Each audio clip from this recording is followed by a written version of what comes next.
bahwa Gadjah Mada adalah universitas yang mempersatukan Indonesia. Beberapa waktu yang lalu di sidang ke-16 Tom Lembong, Anies Baswedan hadir dan itu sengaja disebarluaskan. Anies Baswedan sedang berbicara kepada Indonesia bahwa dia datang menemani Tom Lembong yang sedang dikriminalisasi. Itu pesan yang tersirat dari kehadiran Anies Baswedan. Setelah Anies Baswedan datang, mereka berpelukan, muncul buzzer-buzzernya memberitakan bahwa Tom Lembong bebas tanpa syarat. Para buzzer ini menggunakan momen ketika Tom Lembong dan Anies Baswedan berpelukan, seolah-olah momen itu adalah momen kebebasan dari Tom Lembong. Padahal itu momen pertemuan Tom Lembong dengan Anies Baswedan di sidangnya Tom Lembong yang ke-16. Kenapa mereka Anies Baswedan dan para buzzernya ini menciptakan sebuah hoax seperti ini? Ini dalam rangka menekan Kejaksaan Agung agar membebaskan Tom Lembong. Teman-teman bisa bayangkan, seorang koruptor seperti Tom Lembong dipaksa oleh Anies Baswedan untuk dibebaskan.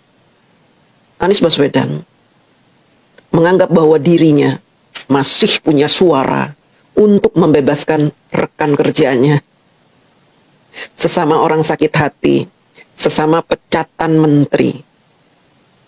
Anies ini merasa bahwa dirinya ini orang yang sangat penting di Indonesia. Padahal kita tahu ya, beberapa waktu lalu setelah Pilpres, bagaimana pelin-pelannya Anies Baswedan. Dan nilai dia, value dari Anies Baswedan itu sudah sangat rendah karena kepelin-pelanan dia itu. Dia bilang bahwa dia tidak akan mengkhianati Prabowo. Nyatanya dia berkhianat. Memberi, tidak hanya itu, dia memberi nilai 11 dari 100. Kemudian dia bilang, katanya dia tidak akan mencalonkan diri lagi jadi gubernur. Nyatanya dia malah berminat jadi gubernur melalui partai yang selama ini berseberangan dengan dia. Kenapa dia melakukan itu? Dia memang terbiasa melakukan apa saja. Yang penting dirinya bisa terangkat naik ke atas. Berbeda dengan Pak Jokowi.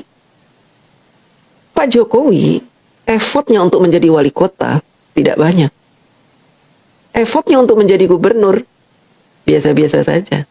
Bahkan effortnya untuk menjadi presiden tidak terlalu ngoyo.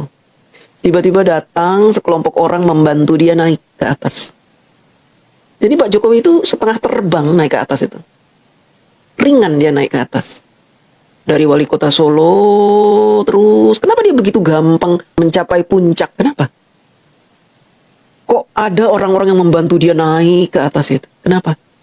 Karena dia sangat berbakti pada ibu bapaknya. Dia anak yang sangat berbakti. Kunci kesuksesan Pak Jokowi itu ada di tangan ibunya. Ketika ibunya Pak Jokowi itu dituduh gerwani, disebut ibu pinjaman, bukan ibu Pak Jokowi. Ibu Pak Jokowi bilang apa? Ya nggak apa-apa. Apa-apa. Yang penting kamu lancar. Kamu bisa berguna buat bangsa ini. Pak Jokowi sangat mencintai ibunya. Dan Pak Jokowi sangat menuruti setiap kata dari ibunya. Makanya ibunya itu awet muda.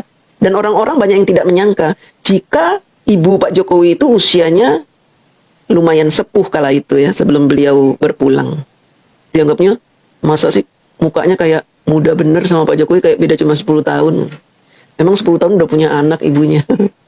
Itu kan rekayasa-rekayasa yang diciptakan oleh orang-orang yang mendengki itu kan. Tapi ibunya dengan santai menanggapi, wes rapopo. Nah, Pak Jokowi mendapatkan pelajaran adab dari ibunya. Dan kita semua tahu, orang Solo itu terkenal sebagai orang yang paling sopan di Indonesia. Bahkan orang-orang itu sering membuat cerita-cerita lucu kalau orang Solo nyebrang jalanan, pasti nyebrangnya menunduk-nunduk gitu. Saking sopannya gitu. Dulu kan ada cerita-cerita gitu ya. Nah, kembali lagi ke Anies Rashid Baswedan. Ini Anies Rashid Baswedan terlalu, menurut saya ya, terlalu ceroboh dalam memainkan peran dia sebagai politikus yang mungkin dia dalam rangka menyusun langkah-langkah dia maju sebagai calon presiden di tahun 2029. Kita juga tidak tahu ya bagaimana nanti yang terjadi di tahun 2029, apakah Anies Baswedan